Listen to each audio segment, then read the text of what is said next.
Welcome to CapeVerdean.Barbie channel. Tonight I'm going to be reading to you a story called The City Under the Sea by Henry Beston. Get cozy and get ready for a nice, relaxing time. Once upon a time, there was a merchant who had three sons.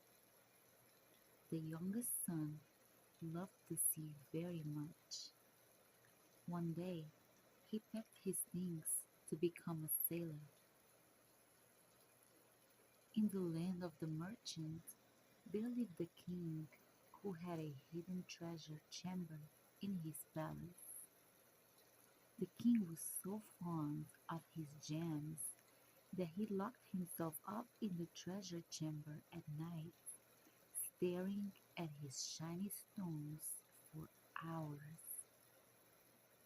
One night he showed his rare gems to the emperor of the seven islands. "Aren't these the most beautiful jewels in the world?" said the king proudly. The emperor nodded and said, "These are certainly magnificent specimens, but why isn't the emerald of the sea among them? It's the most mysterious and glorious jewel in the whole world." The king became curious. "Where can this emerald be found?" he asked. The emperor replied, "Probably in the land of the dawn."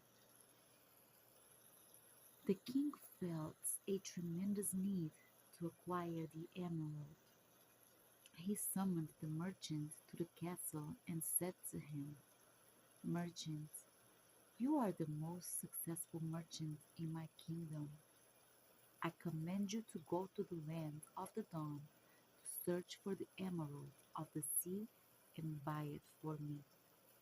Make sure you come back with it. If you fail me, my wrath will cost you dearly." The merchant departed the same day with his fastest ship to the land of the dawn. Once there, he met a nobleman who had just sold the emerald of the sea. The nobleman said, "I sold the emerald an hour ago to the captain of a strange ship. Look, there is the ship," and he pointed to a black ship with fiery red sails. The merchant immediately set sail after the black ship.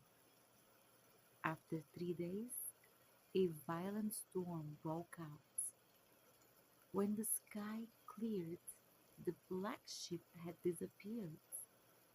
The merchant gave up the search and returned to the king to bring him the bad news.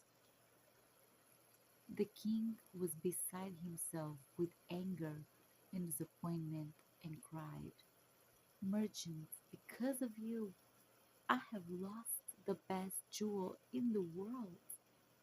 If you don't find it within a year, you will have to compensate for the loss with your life."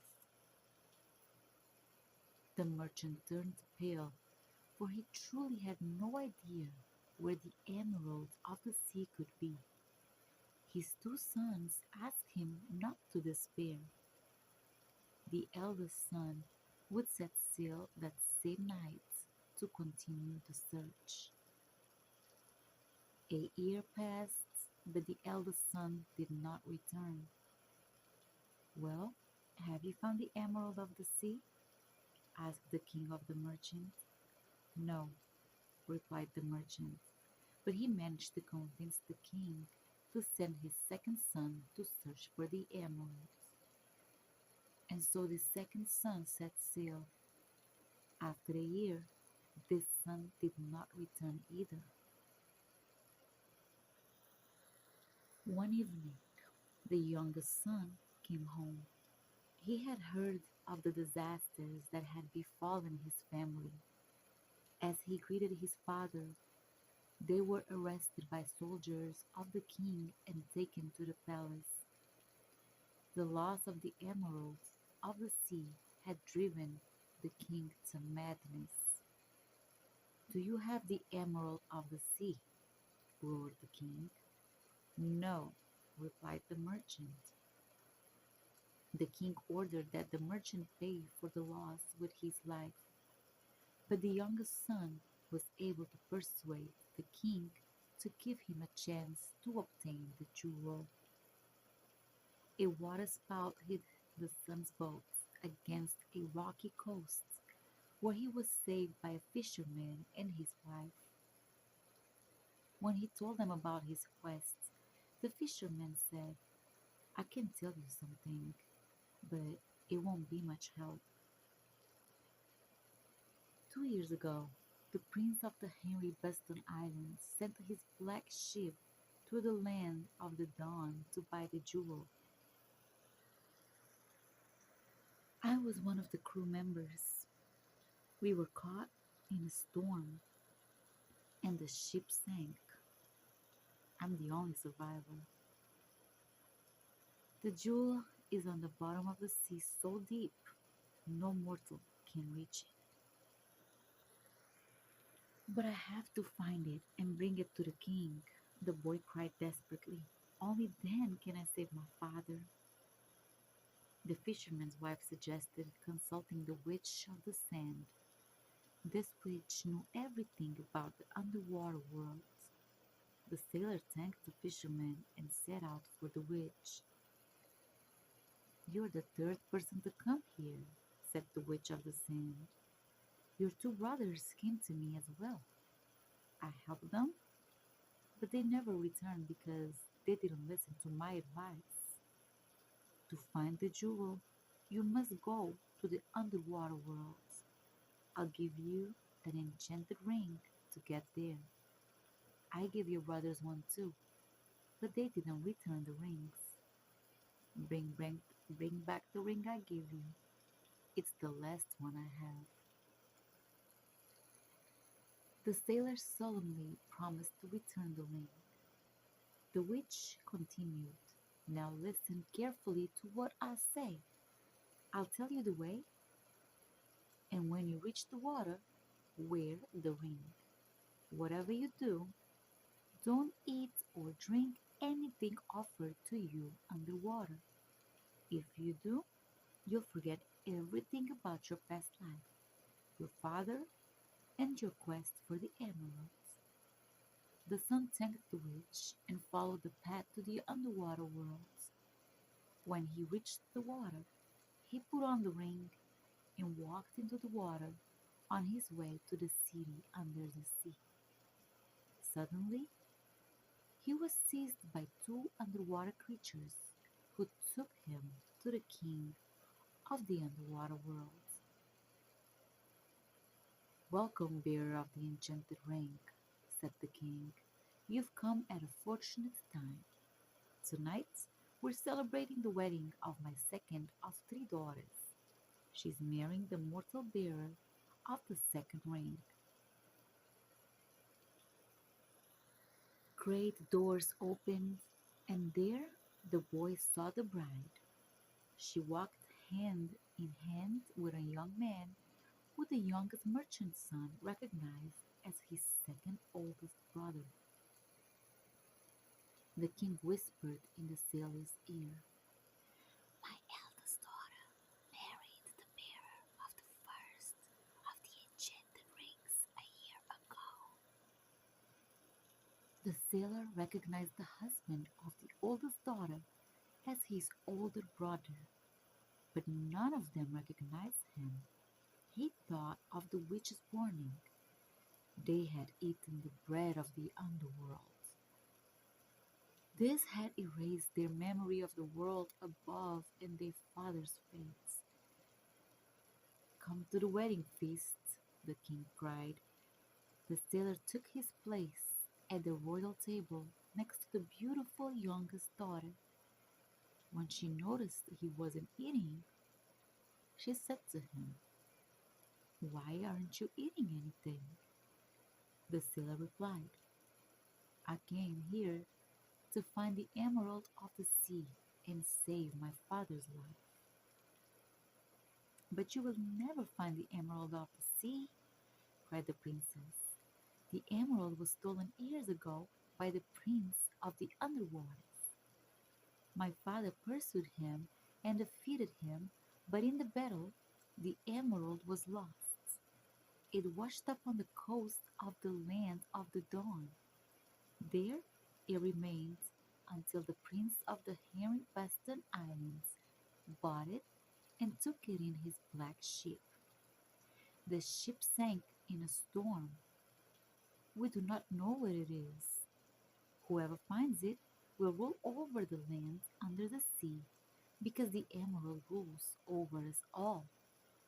If my father knows you are looking for it, he will force you to eat the bread of the underwater world. When the feast was over, the eldest daughter said to the bride, we must get rid of the newcomer. Can't you see that he is a brother of our husbands? He will want to take our husbands away from us. Let's ask our servants to drive him away. That same evening, servants tied the seaman to a large dolphin. For half an hour, the fish fled, afraid of its burden, lightning fast over the roofs of the city, and rushed further into the lonely plain.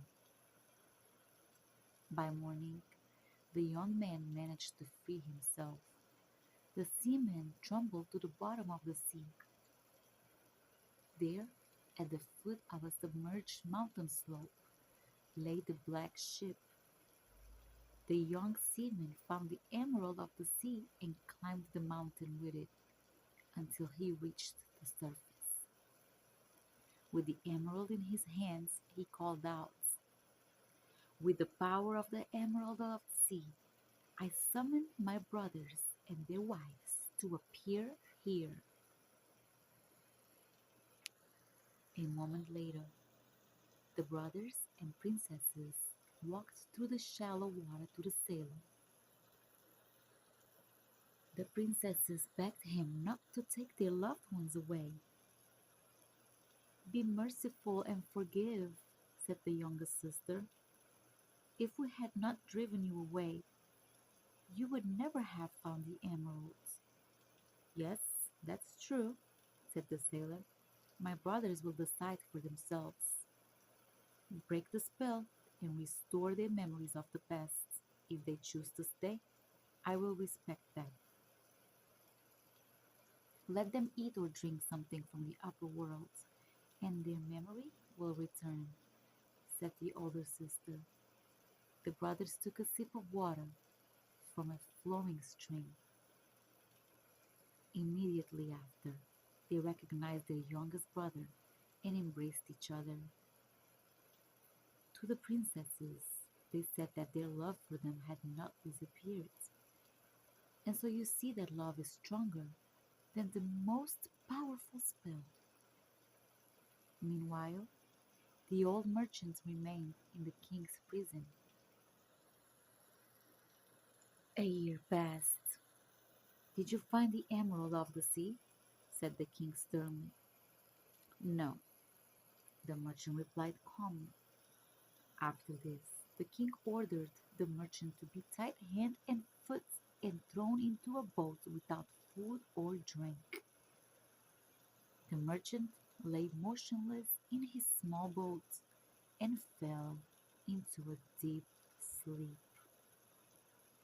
While he slept, a wind picked up, carrying the boat away. In the distance, the three brothers saw a small boat floating towards them. The sailor grabbed the boat and saw his father lying in it. He was alive. The young seaman asked the emerald for a ship with which they returned to the merchant's house. The king heard of the escape and sent guards to arrest the merchant. The youngest son took the emerald and cried, "Water of the sea, release us from the king." The palace was located on a narrow strip of land that jutted out into the sea. The water rose until the castle was completely underwater in a short time. A moment later, the entire castle collapsed. The people of the land had much respect for the merchant and offered him the throne. But the merchant gave the throne to his two oldest sons. Each brother ruled for 6 months of the year, taking turns, and the other brother spent the 6 months under the sea with the sea people.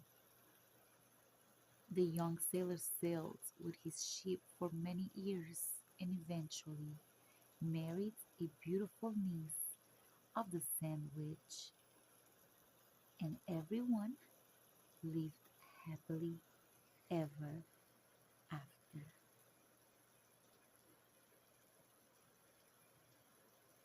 Good night, sweet dreams.